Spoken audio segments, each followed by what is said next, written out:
here's an example of what bottom paint is not supposed to do. And this is all shiny under here. Bottom paint's been on here about 1.5 years. In this video, we're going to talk about bottom paint.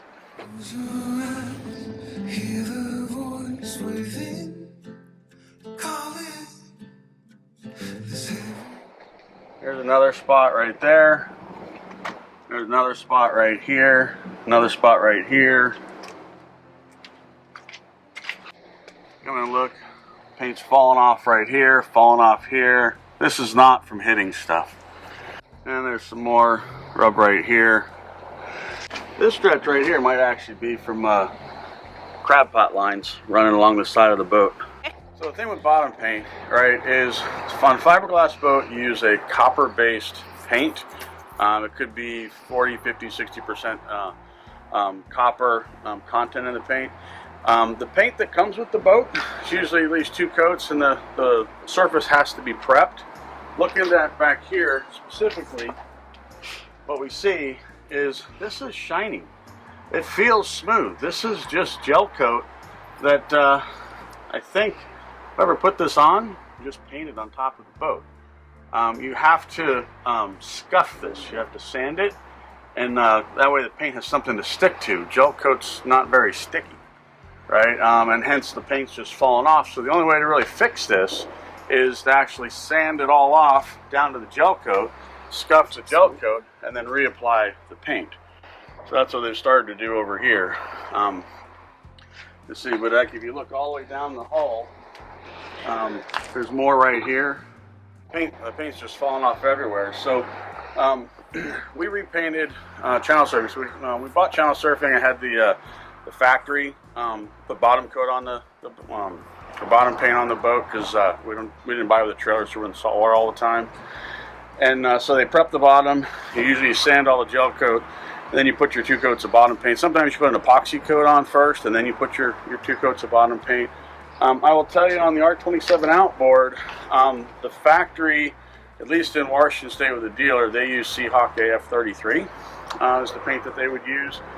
When you put paint on top of paint to redo it, the paint you use has to be compatible with the paint that's there, else you have to take all that paint off, right? So I put Seahawk Q coat on top of AF33.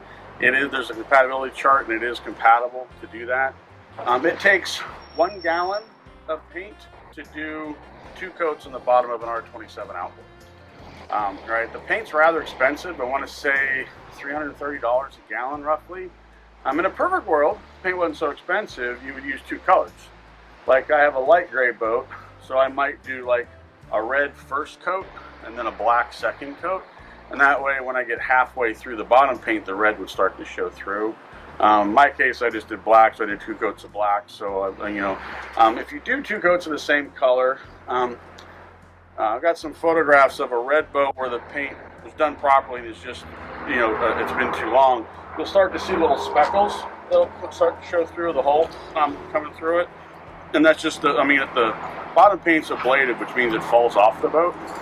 That's how it's designed, so generally speaking, when you go to repaint, you just have to pressure wash the bottom of the boat. You may have to sand or scuff the little spots here or there depending on the condition of it, and then you reapply your 2 coats on top of that. It's pretty easy to maintain it, done every 1 to 2 to 3 years depending on the conditions you're in and stuff.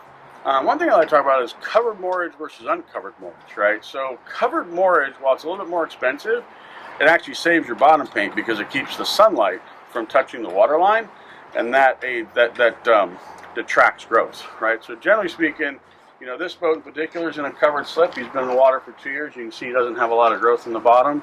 Channel surfing, same thing, covered slip. The only growth we really see is on the stern of the boat because it gets either the morning or the evening sun, depending which way you're facing in the slip.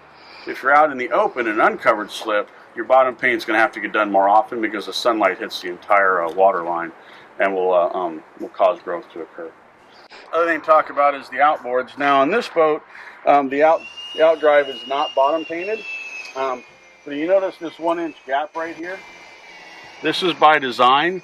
Because this is a high copper concentrate in the bottom paint, and this is aluminum. Aluminum plus copper in salt water equals a battery. You'll get galvanic corrosion.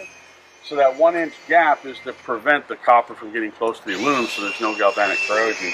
If you bottom paint the transom bracket from here down, and usually you would do the nose cone as well if it sits in the water a little bit. There's a different kind of paint. You use Trilux 33 to go ahead and paint that. Just a little aerosol spray can that you would use for that. But here again, that 1 inch gap is really important to separate the two because you don't want to put copper paint onto aluminum. I did that once. It's in one of our boat field videos. If you haven't checked it out, check this video out. And if you have any questions, please leave them in the comment section below. And be sure to click that like and subscribe button. Thanks for watching. So here's what brand new bottom paint looks like put on a boat. This is gorgeous. This is on R29 Classic.